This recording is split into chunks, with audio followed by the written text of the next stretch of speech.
Today I want to share a video with you, which is kind of the beginning of whenever I do apologetic study with people, I start with this video. This video is fantastic.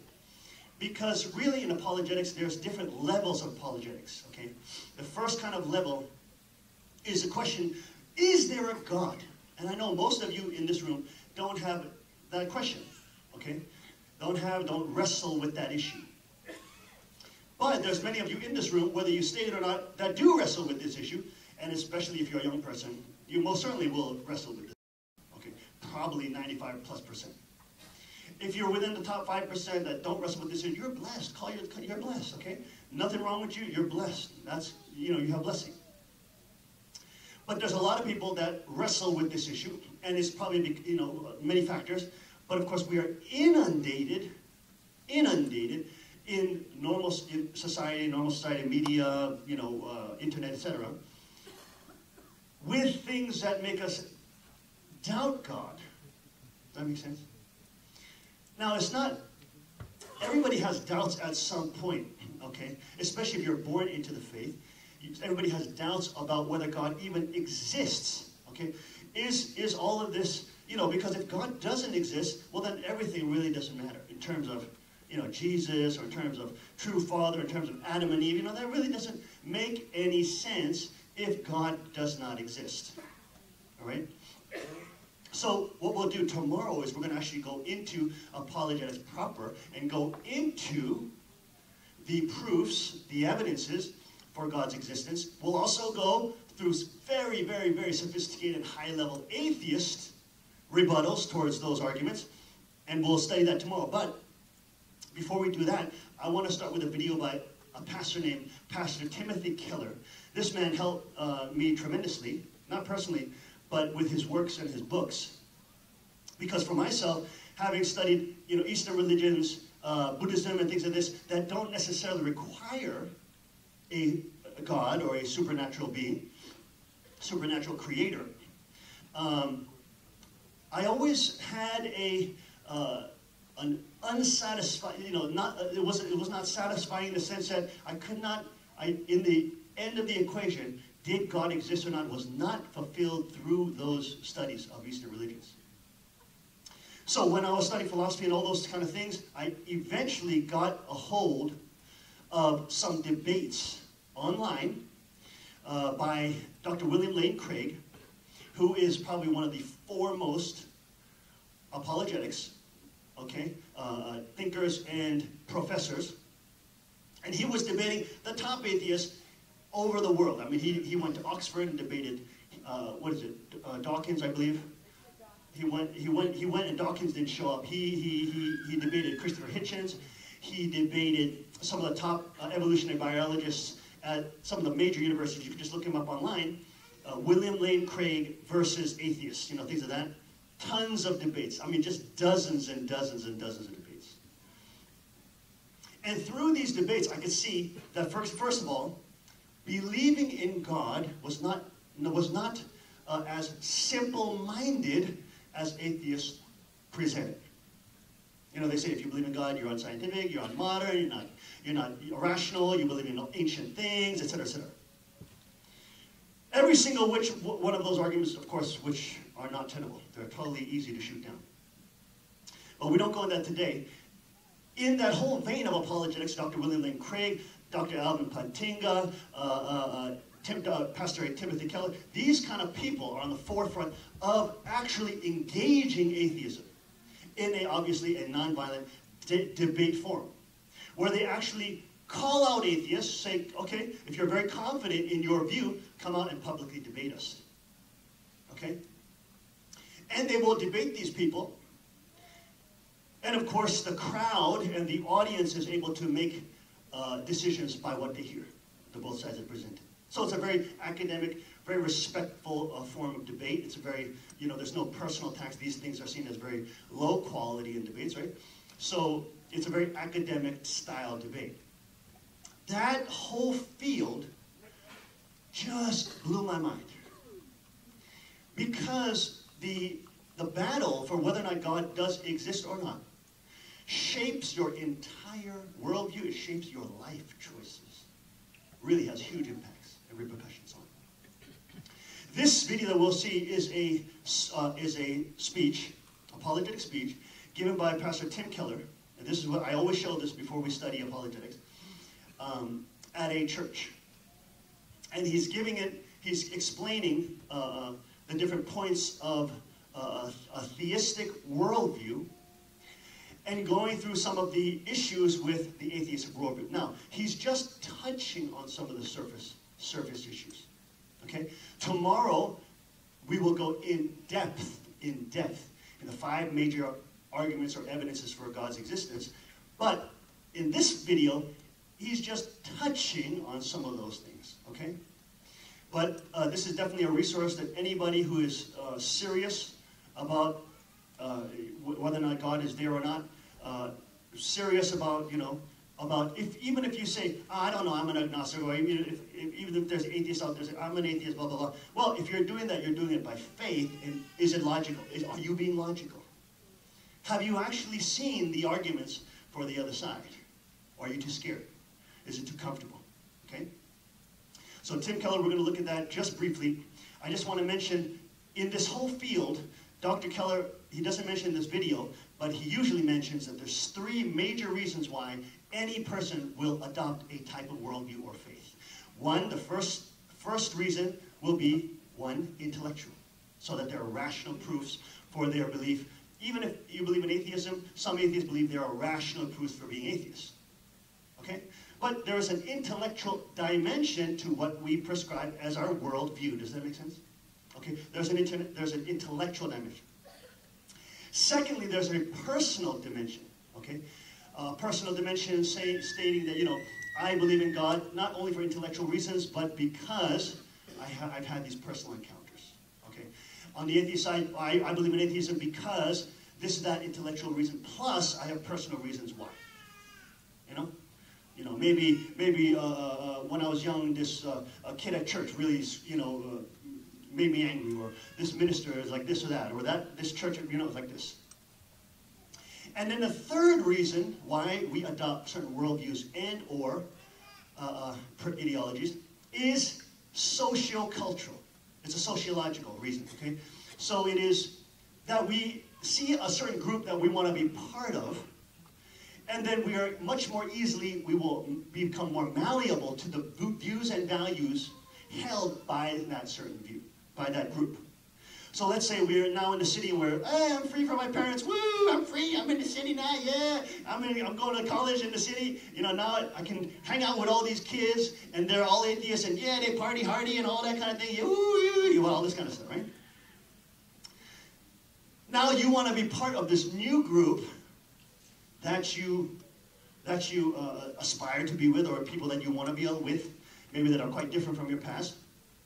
And so that group will then shape your views, and you'll have a socio-cultural transformation, because essentially you want to sociologically fit into that new group that you're trying to get into. Okay? So there's always these 3 reasons, both on the theistic and both on the atheistic. If you're an atheist and all of a sudden now you're a theist, you have a robust faith, well, now you see a group of people that you respect, you think are honorable, and now you want to be like.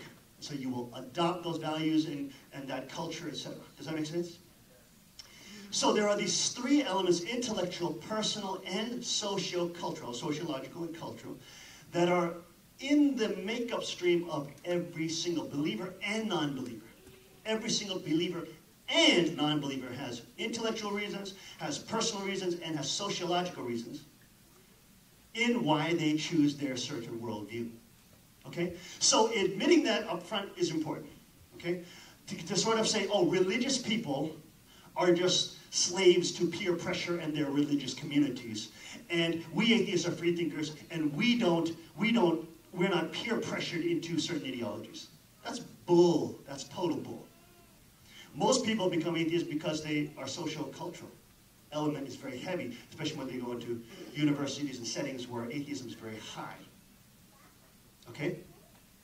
So, that claim from the beginning that only religious people have sociological cultural reasons, and or personal reasons, but atheists only have intellectual reasons is totally dishonest. It's intellectually dishonest, it's sociologically dishonest, it's personally dishonest.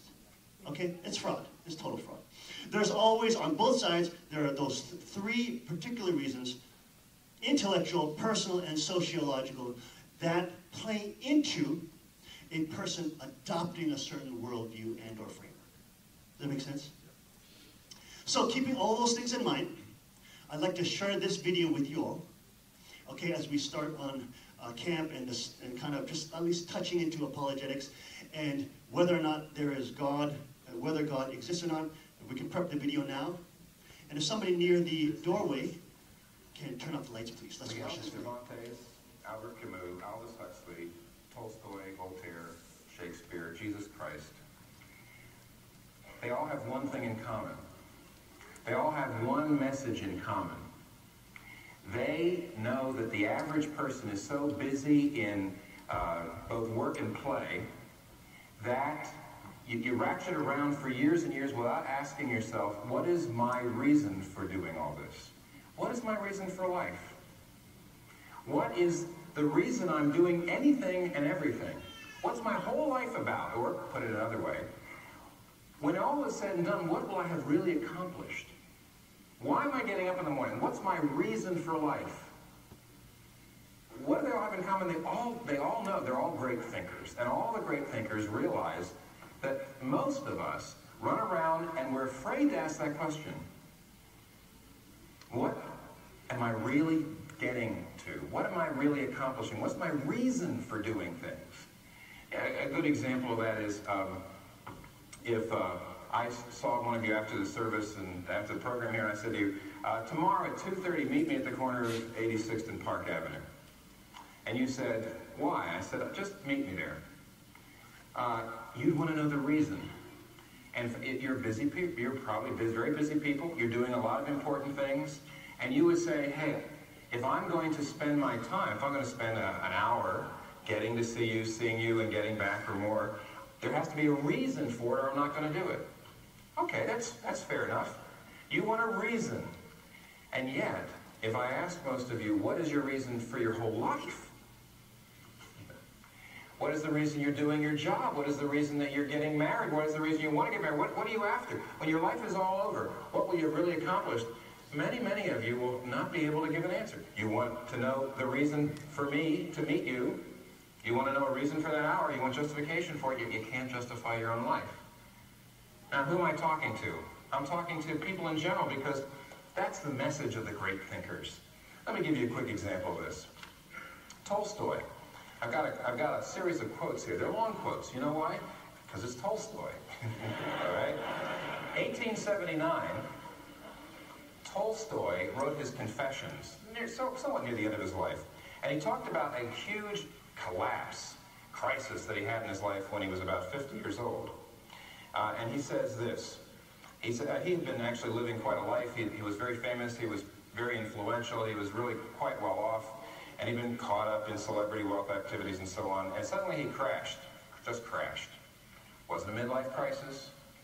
You might have said it was depression, but it wasn't because of the particular circumstances of his life. He crashed and got depressed because he had time to stand back and look at the general circumstances of human life. And he writes this. He says, the question brought me to the edge of the abyss when I was 50 years old. And the question is this: what will come of what I do today and tomorrow? What will come of my entire life? Or, expressed differently, why should I live? Why should I wish for anything or do anything? Or, to put it another way, is there any meaning in my life that will not be destroyed by my inevitably approaching death? And then he goes on, my deeds, whatever they may be, will be forgotten sooner or later, and I myself will be no more. Why then do anything? I therefore could not attach a rational meaning to a single act of my entire life. The only thing that amazed me was how I had failed to realize this from the very beginning. How can anyone fail to see this? That's what is amazing. I'm still quoting Tolstoy now, okay? Not me, I'm not trying to, okay? How can anybody fail to see this? He said, I was 50 years old before I sat down and said, I can't attach any meaning to what I'm doing. I've never sat back and thought, what good is it going to do? Okay. Let me keep going. That's what is amazing. It's possible to live as long as life intoxicates us. But once we're sober, we cannot help seeing it's all a delusion. There's nothing funny or witty about it at all. It's only cruel and stupid. Now somebody says, Tolstoy, an artist, you know, gloomy. Go ahead. You can call him names if you want, but you're not refuting his logic, I see. He says, if I'm going to die, and if this life is all there is, life means nothing. Because no matter what I do, it won't make any difference. I'll be forgotten. Now you say, Tolstoy, what do you mean he'll be forgotten? He will be forgotten. He won't be forgotten as fast as you and me. But he will be, and he realized it. And he says, it's not funny. You know, at the end of Cheers, the last episode of Cheers, the last 10 minutes, there's a place where they're all sitting around the bar, and Fraser says, he says, some people think that all life is an accident, and therefore all existence and everything that we do is meaningless. And I think it's, somebody says, there's a cheerful thought, and everybody laughs, you know. Tolstoy says it's not funny. He says, you're still intoxicated. You're still so busy, you don't want to ask the question, what is the reason for my life? What is my life about? Because, he says, the question will bring you to the abyss. That's Tolstoy. But frankly, I could go on with a lot of other quotes, and I won't, to show you that that's really the mark of the great thinkers. They say, stop ratcheting around. Stop being so busy. And stand back and say, what am I really living for? Now, there's a lot of answers to that possible question. I would like to give you the main one that modern people, especially modern people in New York, have given to that question. What are you living for? Now, the main answer that modern people in a place like New York give is, I'm living to be free. I'm living to follow my heart. I'm living to find what I want to do and do it with all my might. Now, that's not the only answer. There's plenty of other ways to answer. But what I'm going to do is I'm going to just take that for the next few moments and try to show you that that is an untenable position. And I'd like to reason with you this way. You want freedom? The great thinkers, Camus, Sartre, other people like that, I'm going to give you a little list here. All people say, all the great thinkers will say, if you want absolute freedom to live your life the way you want, you have got to admit the utter meaninglessness of life. If you want complete freedom, you must face utter meaninglessness. That's the first point. Then the second point is going to be, nobody can live that way. Nobody can live that way. To really believe that life is meaningless gets you into convolutions that are emotional convolutions, that are psychological convolutions, that are logical convolutions, that are philosophical, and you can't even live that way. Because life does have meaning, and both freedom and meaning are found in Jesus Christ. That's the argument. Let me push it. First, the average person says, oh yes, that's what I'm living for. I'm living to be free. I'm living to be free. I can believe in God. I can't believe in God. I don't know what I believe in God, about God. But the one thing I believe in is that I have got to be free. I've got to be free to do what my heart calls me to do. Nobody can do that for me. Nobody can tell me how to live. Now, the person the thinker, I think, who is the most brilliant at analyzing the ramifications of this whole position, this whole idea, is Albert Camus. And a book I had to read when I was a freshman in college was The Myth of Sisyphus. You know, recently we've had a spy scandal, the upper reaches of the CIA. Well, you know, in Greek mythology, there was a very, very ancient spy scandal. This has been a problem that's gone on for a long time. Sisyphus was caught giving secrets, celestial secrets, to mortals. And so they caught him. The gods caught him, you see. So this is a problem that's been going on for a long time. And what they did to Sisyphus is something that I think the Justice Department should take notes on. What they did to Sisyphus was incredible. They put him in a position where all day long he had to roll a rock up a huge hill. All day long he'd roll it and roll it and roll it, and just before he got to the top, 10 feet from the top, always, always, always, every day, at the end of every day, the rock would fall back, no matter what he did, and roll back to the base of the hill. And the next day he had to turn around and start rolling it back up again and going endlessly and endlessly and endlessly forever. Now, I think if the Justice Department's going to do that, they need to update a little bit. My suggestion is that you chain a person to a personal computer. That you make this spy, in this case, make the man, I guess it's only the man, right? Not the man, the woman. But anyway, you make the man do data entry, data input, all day. And at 10 minutes before quitting time, every day, the computer crashes. And next day you have to do it again. Start with page 1. But the point of the myth and the joke, hell is having to execute a pointless act from which nothing ever comes. Hell is having to execute a pointless act from which nothing ever comes except the need to do it again. That's hell. And in the myth of Sisyphus, Albert Camus is honest enough to say this. He says, we modern people believe in absolute freedom. Many of us don't believe in God at all. Many of us don't believe in a God that you can know. In other words, modern people generally either believe in no God or they believe there's no God you can really know. And therefore, we believe in no God or no God you can really know because we believe in freedom. If there was a God, and if there was a God that we could know, who told us how we had to live, and who gave us the rules and the regulations, well, then we wouldn't be free. But because we believe in freedom, and because we don't believe in the traditional views of God and so on, because we don't believe in God, we're free. But if we're free, we're all like Sisyphus. And I remember very, very clearly the basic argument of the book. I remember I had to read it, and we had to discuss it in freshman class, and it was really quite stunning. But basically it went like this. Camus was saying, all right, think about it this way.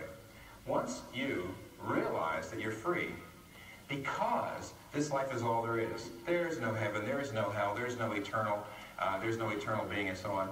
You have to realize then that nothing you do makes any difference. Let's just say you decide you're going to live a very compassionate life. Let's just say you're going to this person over here decides they're going to live lives of violence and oppression.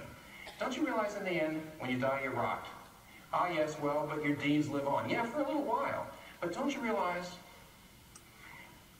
the 3 or 4 billion years in which organic life is going to live on this planet is just an eye blink. Just a infinitesimal moment in relationship to the oceans of dead time that precede and that come after. In the end, the universe is going to burn out. In the end, nothing is going to make any difference. See, this is what Tolstoy realized. In the end, what you do and how you live makes not one whit of difference. To live a good life, to live a bad life, it doesn't matter. If the Titanic's going down and everybody aboard is about to die, does it really matter whether you go down hugging or mugging?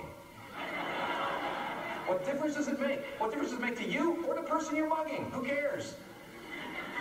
We're about to die in 5 minutes. Give me your wallet. What's the guy going to say? He says, what a tragedy. This is my entire life savings. No, what's he going to say? Here, have the wallet. Stab me while you're at it. And Camus says, don't you know what that is? If you're about to die in 5 minutes, hugging or mugging makes no difference. In other words, your life becomes meaningless. But don't you realize you're going to die in 5 minutes, so to speak, anyway. And so will the whole world, and so will the whole universe, and so will the whole civilization. We're all Sisyphus, says Camus. If you want freedom, total freedom, you have a meaningless life. Simple as that. Bertrand Russell put it this way. We're the product of causes that had no provision of the end they were achieving. That is, our origin, our growth, our hopes and fears, our loves, our beliefs are all but the outcome of the accidental collocation of atoms. All of our labors, all of our devotion, all the genius are destined to extinction in the vast depth of the solar system. Only within the scaffolding of these truths, only on the firm foundation of unyielding despair can the soul's habitation be safely built. And what Sisyphus is saying, what Camus is saying, what Bertrand Russell is saying, if you have absolute freedom, you must realize that everything you do is pointless. If you want absolute freedom, you have to understand that everything you do is utterly meaningless. Oh yes, Camus, Tolstoy, gloomy artists. Refute their logic. Try it. Let me just give you a more up-to-date person. Stephen Jay Gould, who teaches at Harvard, and he wrote an article just a couple years ago in Life magazine on the meaning of life. He puts it this way. He says, we are here because one odd group of fishes had a peculiar anatomy that could transform into legs for terrestrial creatures. And we're here because comets struck the earth and wiped out dinosaurs, giving mammals a chance they would not otherwise have had available. And therefore, thank your lucky stars in a literal sense. Because the earth never froze entirely during an ice age. We are here because a small and tenuous species arising in Africa 250,000 years ago has managed to survive by hook and especially by crook. We may yearn for higher answers. Good writing, isn't it? But none exists. We may yearn for a higher answer, but none exists. This explanation, though superficially troubling, this explanation, though superficially troubling, if not terrifying, is ultimately liberating and exhilarating. We cannot read the meaning of life passively as in the facts of nature. We must construct the meaning of life ourselves from our own wisdom and ethical sense. There is no other way. See, just like Camus, it's liberating. The only way to be free, the only way to say I can do whatever I want, I am my own master, is to admit everything is meaningless. The trouble is, and let me read one more before I move to the second point. So my first point is, you want freedom?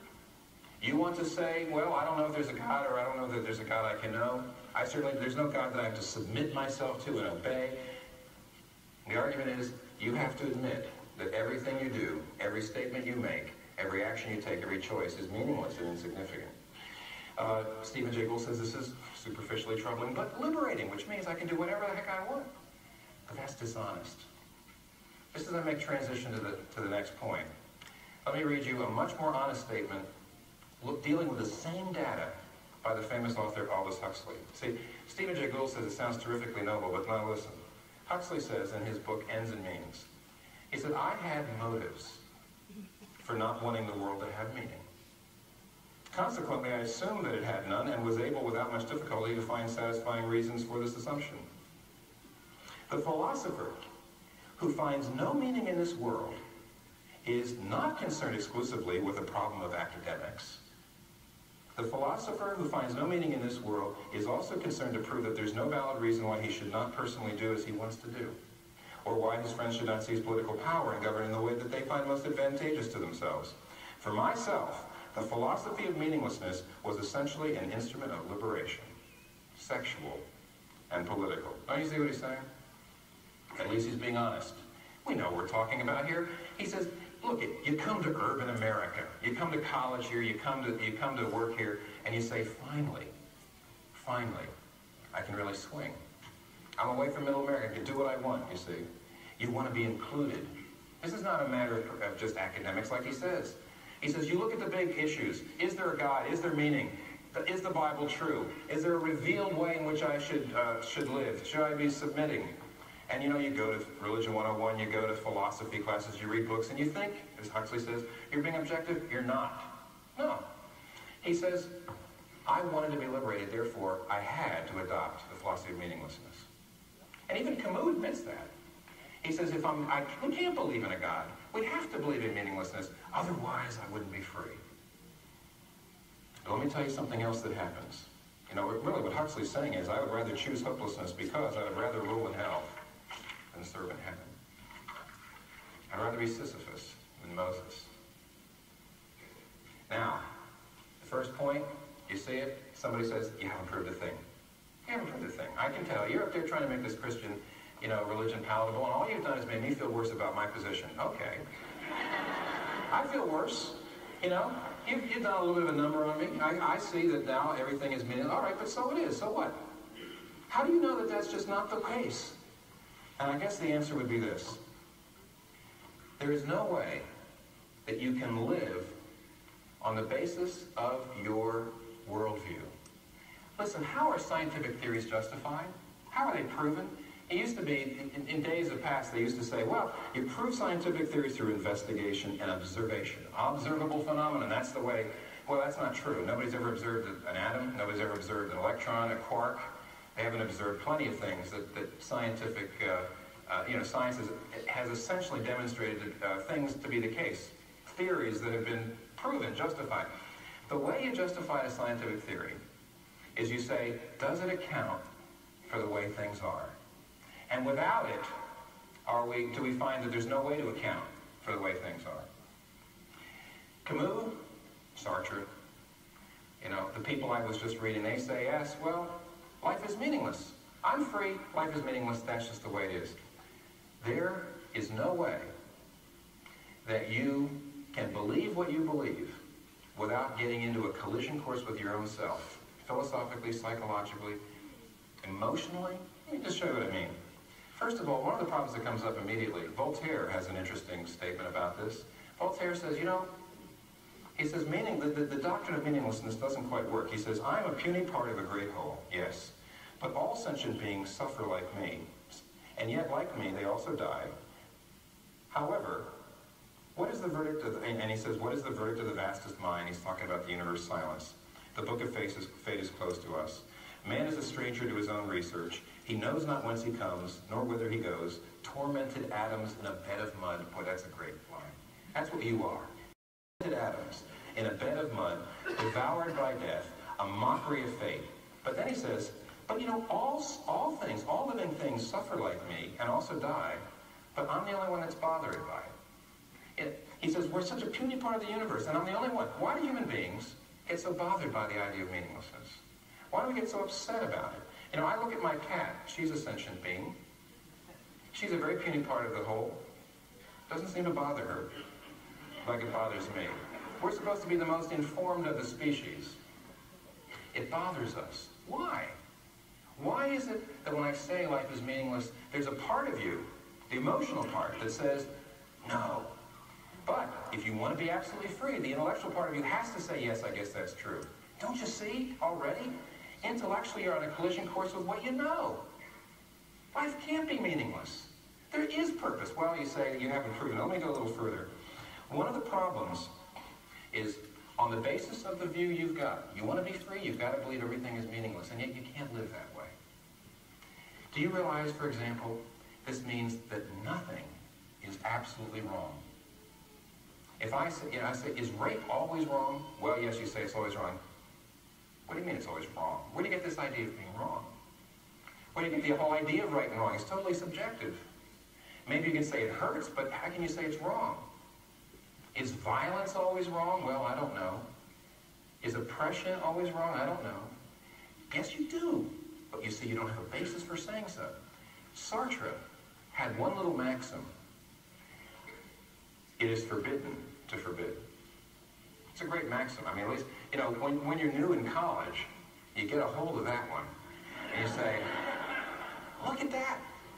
Life is meaningless. We're free. Authentic freedom. You see? Existentialism, right? Existence precedes essence. I can construct who I want to be. I live in absolute authentic freedom. The only thing that's forbidden is to forbid. Wait a minute. You just said you can't forbid anything. How can you forbid me to forbid? On what basis do you say that I should be forbidding? I shouldn't forbid you. When somebody comes up to and says,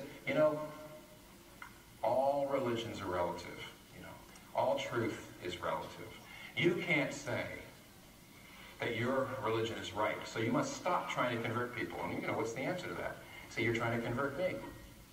What do you mean? You're insisting that your view of truth, that all truth is relative, is right. And you don't want me to try to convert people. You think that's a very bad thing. Where do you get the idea of bad? You say you shouldn't forbid anything except to forbid, but you can't forbid me to forbid. You've got no basis on which to go. You're on a collision course with yourself. There's a guy named G.K. Chesterton who years ago wrote about the real problem of the philosophy that, everything is relative and all life is meaningless. He put it this way. He says, the new rebel in our time is a skeptic and will not entirely trust anything, and therefore he has no loyalty and he can't even be a revolutionary. Now listen. The fact that he doubts everything, and he must doubt everything, bars his way when he wants to denounce anything. For all denunciation implies a moral doctrine, and you can't believe in a moral doctrine if all things are meaningless. The modern revolutionary doubts not only the institution he denounces, but the doctrine of moral truth by which he denounces it. As a politician, he will cry out that war is a waste of life, yet as a philosopher, he has to admit that all life is a waste of time. A Russian philosopher denounces a policeman for killing a peasant, and then in his other writings proves that by the highest philosophical theory that the peasant should have killed himself. A scientist goes to a political meeting where he complains that we are treating native peoples as beasts, and then he goes to a scientific meeting where he proves that we are beasts. In short, the modern revolutionary, being an infinite skeptic, which he must be, is always engaged in undermining his own minds. In his book on politics, he attacks persons for trampling on morality, but in his book on ethics, he attacks morality for trampling on persons. Therefore, the modern rebel has become practically useless for all purposes of revolt. By rebelling against everything, he has lost his right to rebel against anything. You know, in the same chapter, Chesterton says, there's a kind of thought that stops thought, and that is the only kind of thought that ought to be stopped. And the thought that we are absolutely free, that there is no God, that everything is meaningless, is the only thought that stops thought. You can't even begin to talk. As soon as you say everything is meaningless, I have to ask you the question, is that a meaningful statement? Do you expect me to understand it? Are you trying to convince me of something? Are you trying to show me that it's true? C.S. Lewis puts it this way: if there's no answers, if there's no creator, if there's nothing that's really true, when you're in love, you must remember that only a psychopharmacological reaction in your brain is happening. There's no such thing as love. You may enjoy music, but you have to realize that it's only a biological reaction. Beauty and ugliness, cruelty and compassion, totally subjective, not real, all in my brain synapses. And then he says, you may still, believing this, in the lowest sense, have a good time, but just insofar as it becomes a very good time. Just insofar as it ever threatens to push you out from cold and pure sensuality into real warmth and enthusiasm and joy. To that extent, you will be forced to feel the hopeless disharmony between your own emotions and the universe in which you really live. See, the only way to enjoy flowers and love is to not think. You want to be free, and you have got to have a worldview that cannot account for how things are. Don't you see? If you start with a premise, I'm free and there's really no God or no God you can know, and on the basis of the premise, you have to conclude there's no such thing as evil when you know there is such a thing as evil. You have to conclude there's no such thing as love when you know there's such a thing as love. You have to conclude that human beings are no different than rocks when you know there's a difference between human beings. If you start with a premise and you come to false conclusions, why the heck won't you conclude that the premise was wrong? Why not think about the premise? Why not go back to it? That never happened to me before. Well, actually, it's never happened to me before in a white church, I must admit. But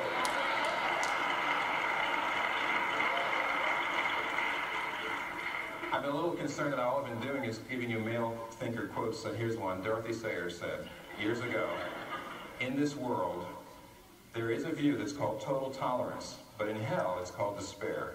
It's the sin that believes in nothing, cares for nothing, seeks to know nothing, enjoys nothing, finds purpose in nothing, lives for nothing, but remains alive. Why? Because there's nothing for which it could die. No freedom, no total freedom, without losing all your meaning. But there's a solution.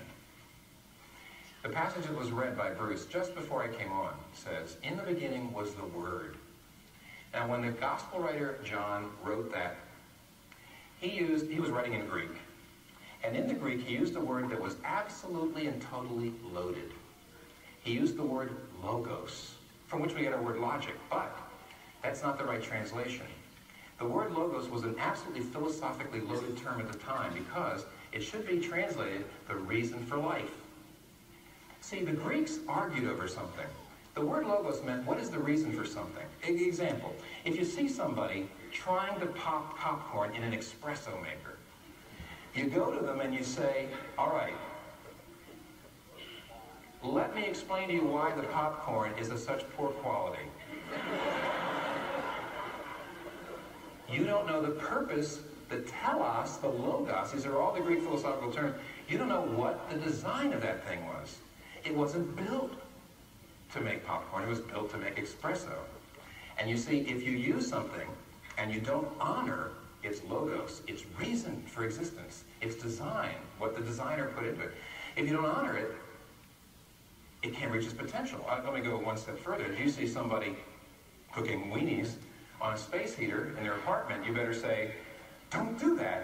That's not what it was built for, and in this case, it'll be dangerous. You could burn down the place. Well, the Greeks said, you know what? If when you find the reason, the purpose for an object, it reaches its potential, what if we found the reason for life? If we found out the reason why we were created, why we were designed, and we conformed to that and honored that, we'd be free. We'd reach all of our potential. And the Greek philosophy groups went back and forth for a number of years trying to say, this is the reason for life, this is the reason for life. By the time of Jesus Christ, the Greek philosophical schools had gone into utter despair. They couldn't agree.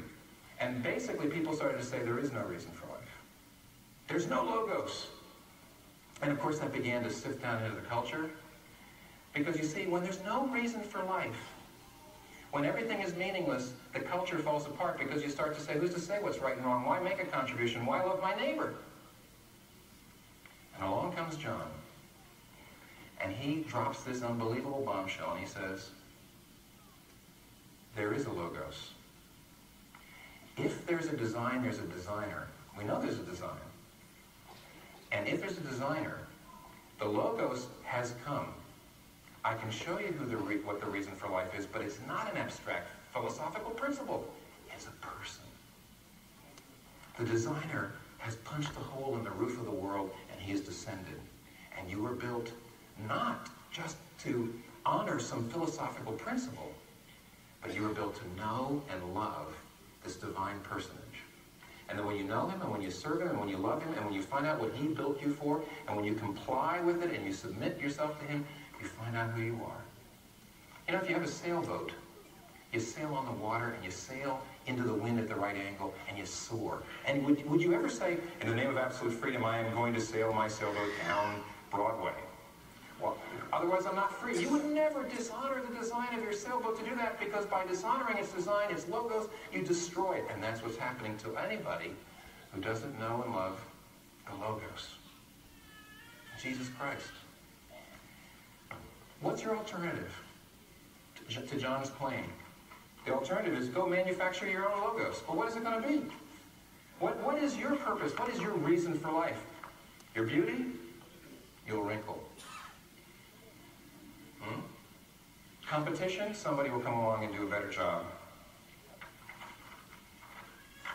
In the end, you will end up staring into the fire. Because no matter what your chosen logos is, it'll never help you answer the questions we've been talking about tonight. It'll not help you face death. In the beginning was the reason for life. And he was with God. And that reason for life became a human being and dwelled among us, and we beheld his glory.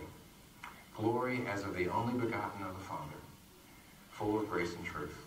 Let me pray to finish. Father, we ask that you'd help us to understand these things and apply them to our lives. And we ask that you would answer this request to the agent.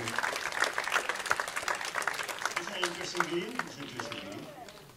So we start with this, and you know, I watched another sermon that he gave actually at Google Talks. Very brilliant man. You know, he may be in his 60s, mid-60s maybe, but he's very academic. He's very well-read. He's extremely astute. He loves arts. He loves plays. He loves Shakespeare, all this kind of thing. But he is a tremendous mind. And in his talks at Google, at the headquarters of Google in California, I think, is that where, that's where it is, right? California? They flew him out there to give a talk on his book, A Reason for God. And he was explaining these types of issues. And he gave one example which was very incredible. He gave one example. He said, you know, atheists like to say that, you know, how can you believe in a God that, you know, a Christianity God that comes down and all this kind of thing? You can't believe in that, etc. And so he was saying, look, it's not about, in Christianity, it's not about living up to some ethereal, metaphysical principles. It's not about just following some laws. It's about actually falling in love. It's about a loving relationship with the Creator. And he said, it's more like the example of Shakespeare and Hamlet. So let's say Shakespeare is the author and Hamlet is there. And Hamlet will say, I can't see Shakespeare. I don't know if he exists. Give me proof that Shakespeare exists. This is, of course, Hamlet saying this about Shakespeare. Right? And he says, it's like Shakespeare, in order for Hamlet to realize that Shakespeare exists, Shakespeare would have to write himself into the play. He would have to write himself into the play and then somehow communicate to Hamlet about these issues. Isn't that interesting? So Hamlet is not going to get proofs of God's existence from the world that Shakespeare has created. He's going to get it if Shakespeare himself writes himself into the world that he's created. Does that make sense? So in the same way, when he was talking to these atheists at Google, most of them probably atheists, you know, some of those issues came up, those questions came up, you know. Prove to me that God exists, and then I'll believe in him. If there's a nebulous that has the Ten Commandments written in Hebrew, then I'll absolutely believe in at least Judaism. Right? This is one of the Google atheists said that. Right? And so he explained that that's not, you're thinking that you're misunderstanding. You're asking Hamlet to believe there's a God by just looking at the world that Shakespeare has created. You're asking Hamlet to believe in Shakespeare by just the world that he has created, and from that find a proof for his existence. Whereas the only real proof and the real testament to Shakespeare would be if Shakespeare wrote himself in. Then he gave an example of a 20th century author, a female author. I can't, her name escapes me at this moment, but she wrote a very famous British detective series that was aired on the BBC. It was very famous, very popular. And it was about this man who was an aristocrat, but also a high-level detective. And he would solve murder mysteries and all these kind of things, okay? And about halfway through this series, this man meets a woman. He meets this woman, and this woman is the author that has created this world. Okay? And then he meets the woman in this world, the detective world. He falls in love with that woman, he marries that woman, and they live happily ever after. Okay? And he was saying, look, that's what Christianity is. That's what it's about. It's not about only trying to find proofs of God's existence from our world that we've seen, from this world that we understand, but it's about the writer, the author who wrote himself into the play so we can interact with it. That's the purpose of our lives. Okay? Now, we're going to get into that at a deeper level, and of course, really, one thing I think sanctuaries worldwide, understand the value of the relationship with Jesus, with Christ. That is directly connected to the returning Jesus as well. It is connected exactly to our relationship, to our designer, to our author, to our creator, right? That writes himself into the world that he's created so that we can actually have a relationship with him. Now, that may seem like a big jump, and it is right now for people who are struggling with these issues. And so from tomorrow, what time does the begin? What is it time? Begin 9 o'clock?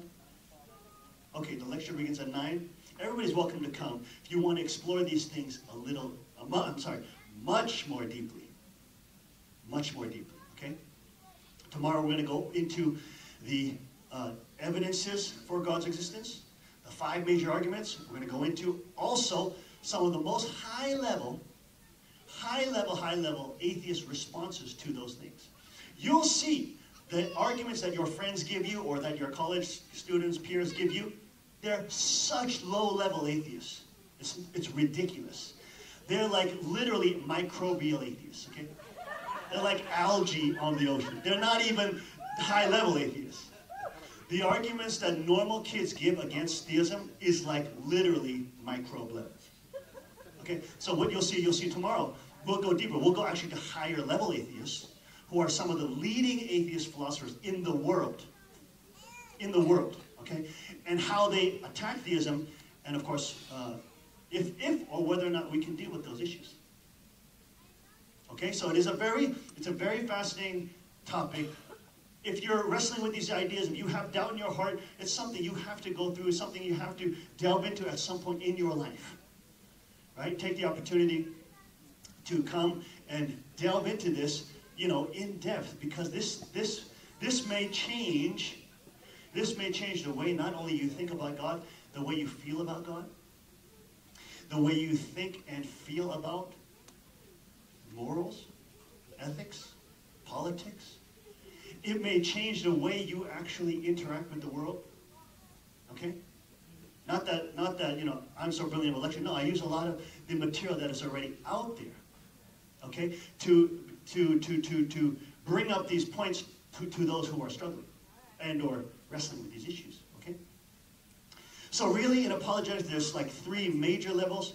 The first is dealing with the existence of God. Okay? Does God exist? Because if that is not established, it's very hard to even talk about the Bible. If there is no God, and if there is no person a personage of God, who is personal, who's a personal being, then the idea that this Bible is the Word of God is an issue. Because there's many books and many religions that claim they have the Word. Right? And of course, our young people are brainwashed constantly to believe that all religions are relative, etc., etc. Right?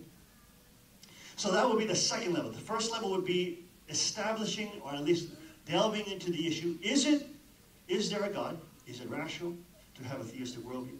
Is it logical to have a theistic worldview? Is it reasonable to have a theistic worldview? Is it scientific to have a theistic worldview?